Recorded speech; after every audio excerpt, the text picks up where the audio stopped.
오늘 말씀은 마태복음 20장에 기록된 말씀이에요. 마태복음 20장 20절부터 28절까지의 말씀입니다.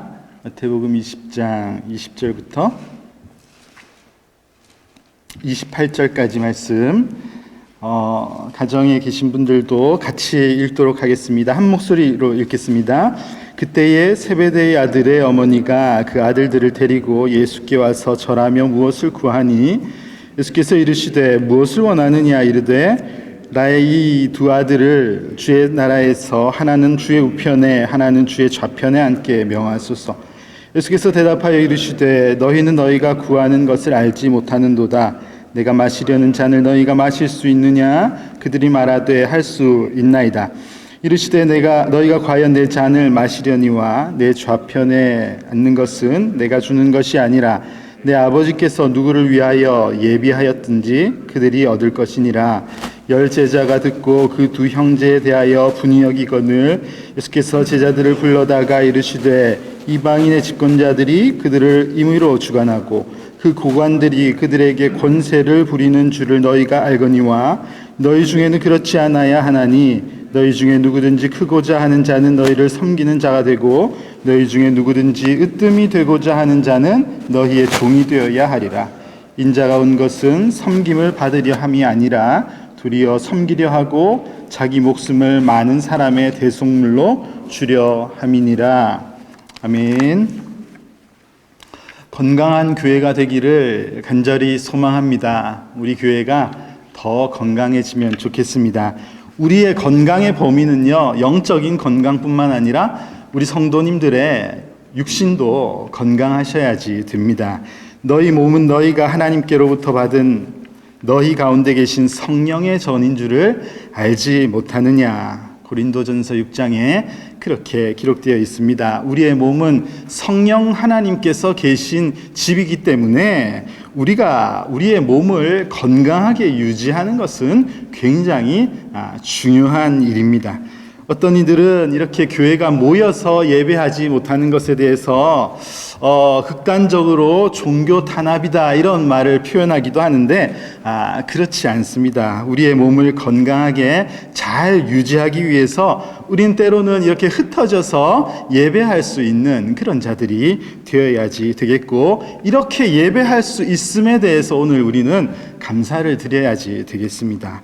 동시에 히브리서 10장에 기록된 말씀처럼 모이기를 패하는 어떤 사람들의 습관과 같이 하지 말고 오직 권하여 그날이 가까이 옴을 볼수록 더욱 그리하자, 이렇게 외치신 이 말씀을 기억하면서 우리가 흩어져 지금은 예배하고 있지만 계속해서 이렇게 흩어져 있는 것이 아니라 만나서 섬기고 돌보며 함께 예배하는 공동체로 다시 만나기를 간절히 소망하는 그런 교회가 되어야지 되겠습니다.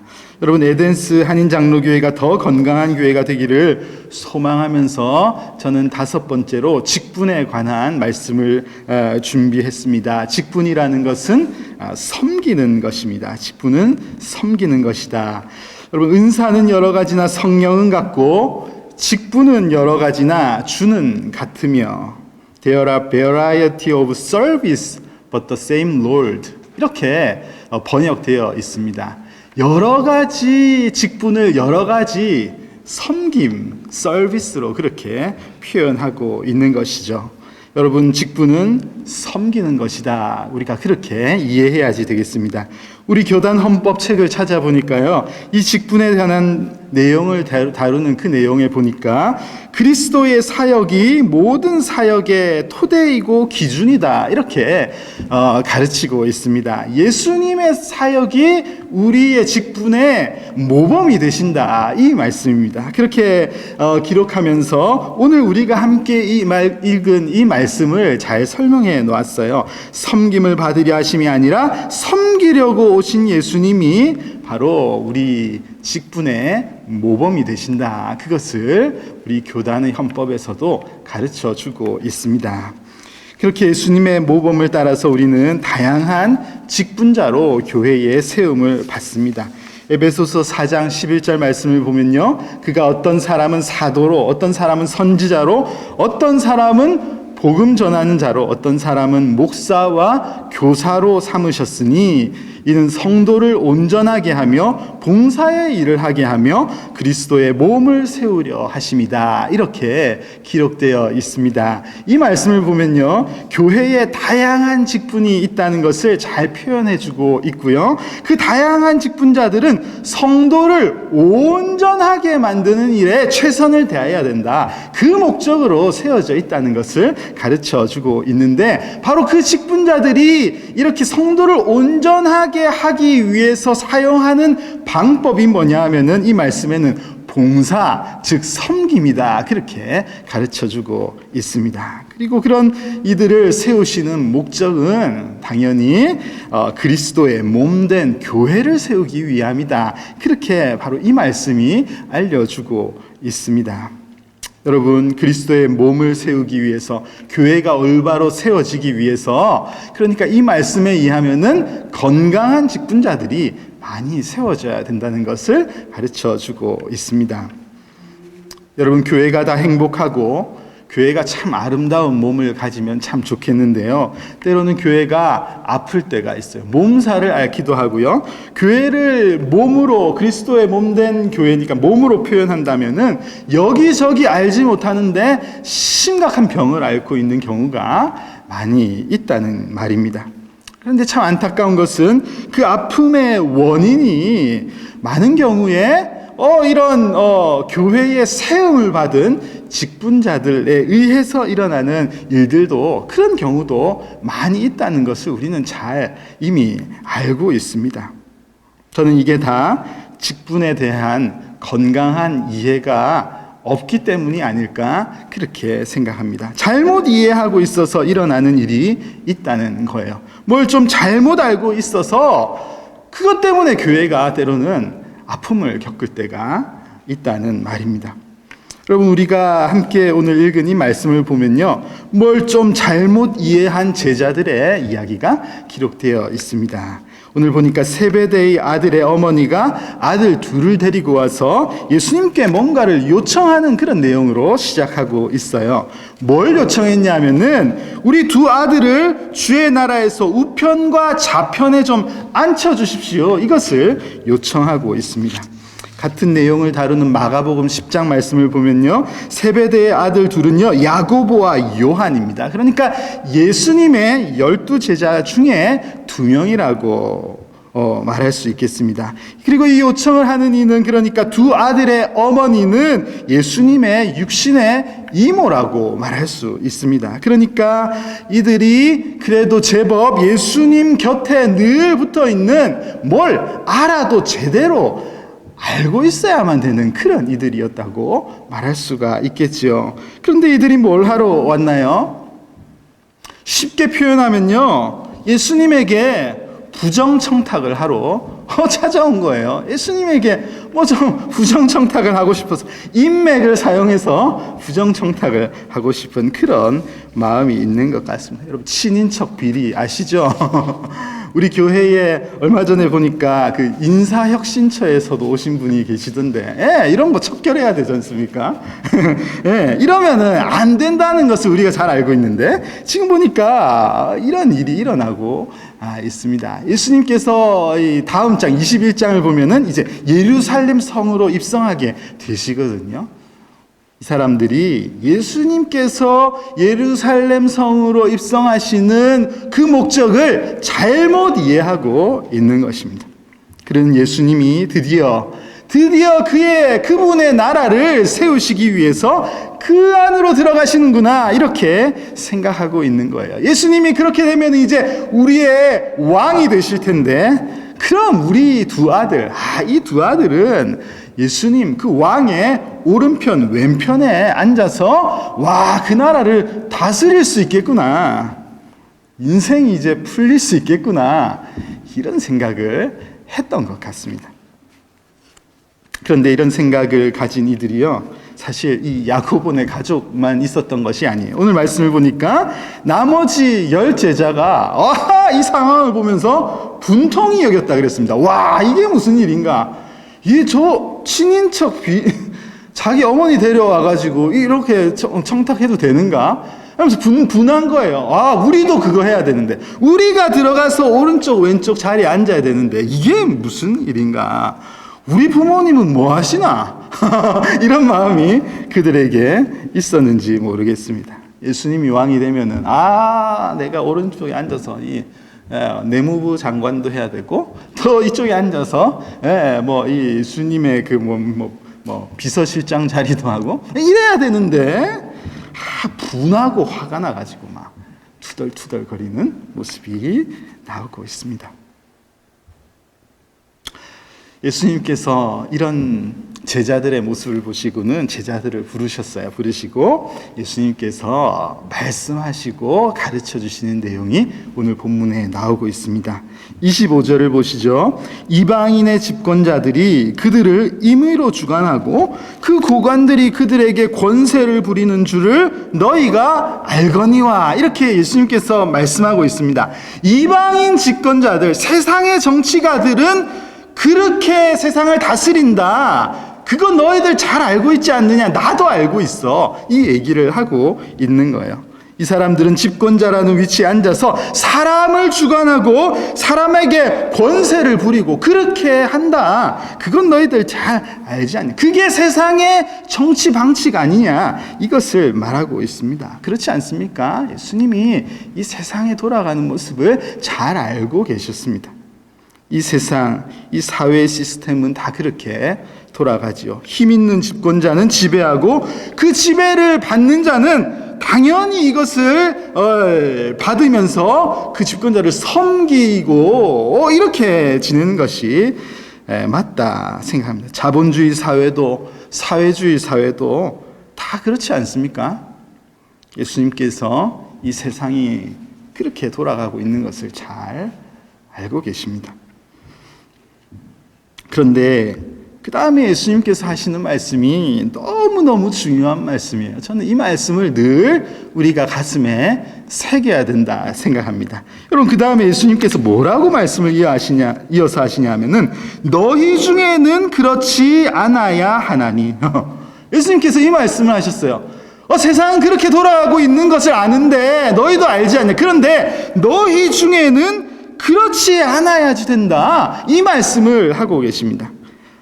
너희는 그렇게 하면 안 되지, 너희는 그렇지 않아야지 돼, 너희 안에서는 그런 일이 일어나서는 안 된다는 말을 하고 계십니다. 너희가 이룰 공동체, 너희가 이룰 교회는 그런 모습이 되어서는 안 된다, 그런 세상의 패턴을 따라가서는 안 된다. 왜 너희도 그런 생각을 가지고 있느냐, 왜 똑같은 생각을 가지고 이 일을 하려고 하느냐, 왜 교회가 세상이 다스리는 똑같은 패턴으로 다스리려고 하느냐.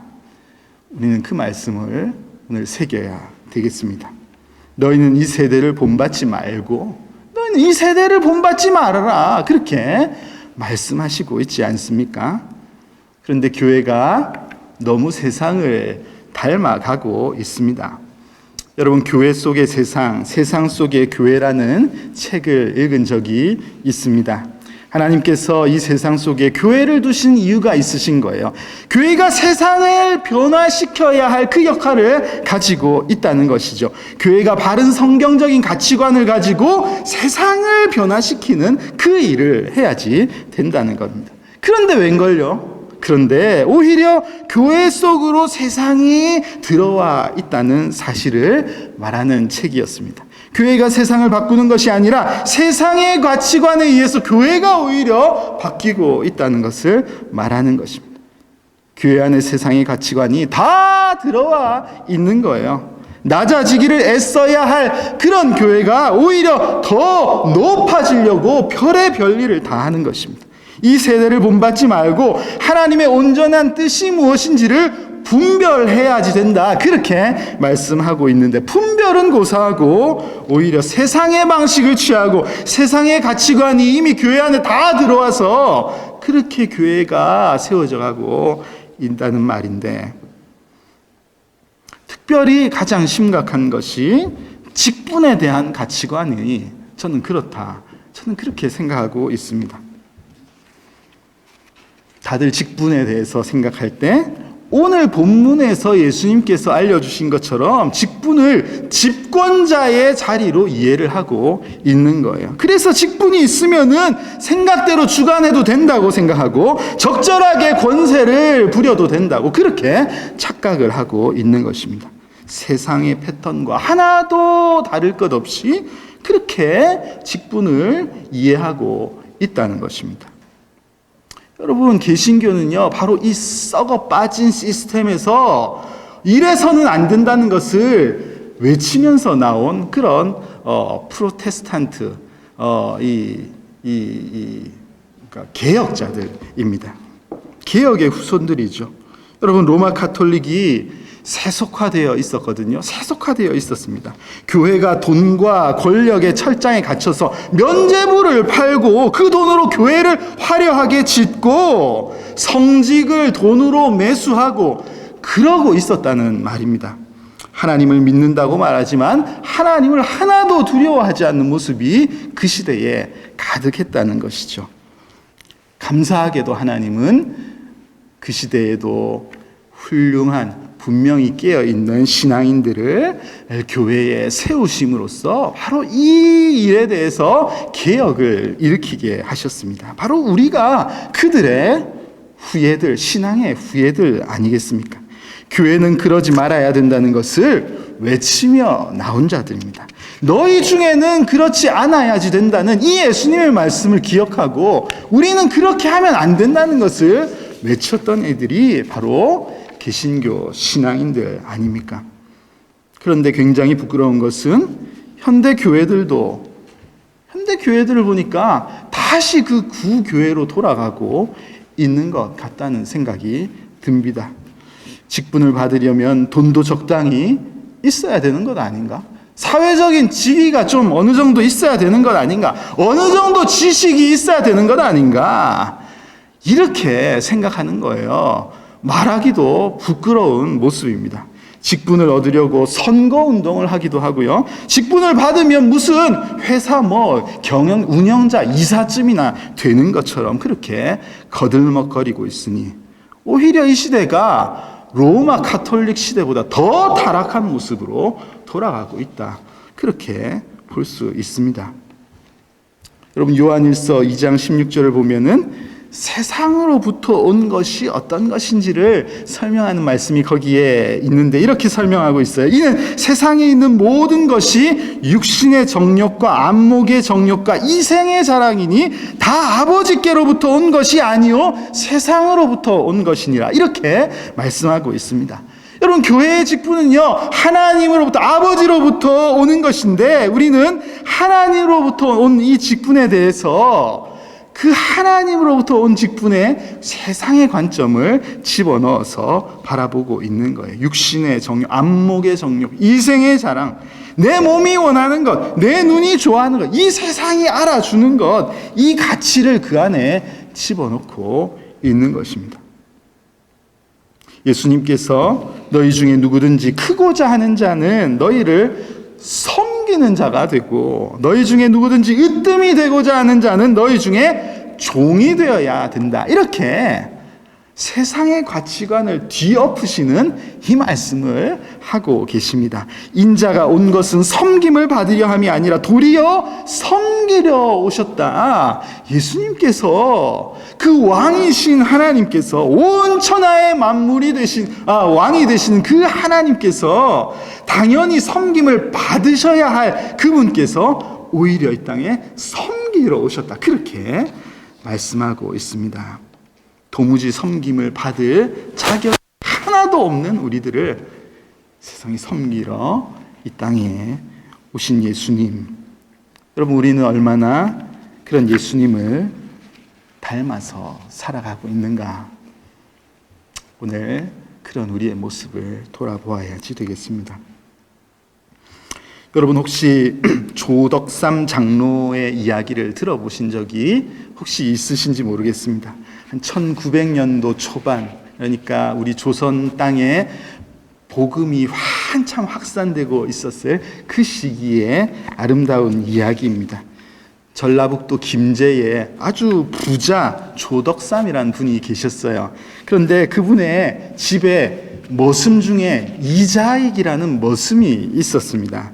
주인 조덕삼이 예수님을 믿고 나니까 너무 좋은 거예요. 그래가지고 자기 머슴 이자익을 전도를 했겠죠. 교회 가자. 그래가지고요, 가가지고 같이 세례를 받았더라고요. 같이 세례를 받고 같이 한 교회를 섬겼습니다. 주인과 머슴의 관계이지만 같이 한 교회를 섬기는 그런 모습으로 살았다는 거예요. 그런데 시간이 지나서요, 교회에 직분자를 세우는 그런 투표가 있었던 거예요, 그 시대에. 그래서 장로를 세우기로 했나 보죠. 그래서 장로를 세우기 위해서 지금 우리 교회도 그렇게 하는 것처럼 이 투표를 했다는 것이죠.